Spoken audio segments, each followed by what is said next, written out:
तर तिकडे कल्याण लोकसभा मतदारसंघामध्ये तृतीयपंथीयांनी देखील मतदानाचा हक्क बजावलेला आहे। कल्याण पूर्वेकडील कचोरे नवी गोविंद वाडी परिसरामध्ये तृतीयपंथीयांची वस्ती आहे आणि घराच्या बाहेर पडून मतदान करण्याचं आवाहन त्यांच्याकडून करण्यात आलेलं आहे। सध्याची कल्याणची आपण ही दृश्य पाहतोय। कल्याण लोकसभा मतदारसंघामध्ये तृतीयपंथीयांनी मतदानाचा हक्क बजावलेला आहे।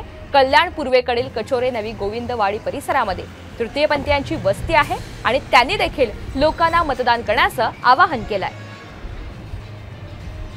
आम्ही आजच्या दिवशी मतदानाचा हक्क बजावलेला आहे आणि मी सर्व लोकांना आवाहन करत आहे की त्यांनी सुद्धा घराच्या बाहेर पडावं आणि आपला मौल्यवान मतदानाचा हक्क बजावा। तर कल्याण लोकसभेची आपण ही या ठिकाणची मतदारसंघातली दृश्य पाहतोय। तृतीयपंथीयांनी देखील आपल्या मतदानाचा हक्क बजावलेला आहे आणि कल्याण पूर्वेकडील कचोरे नवी गोविंद वाडी परिसरात त्यांनी मतदान केलेलं आहे।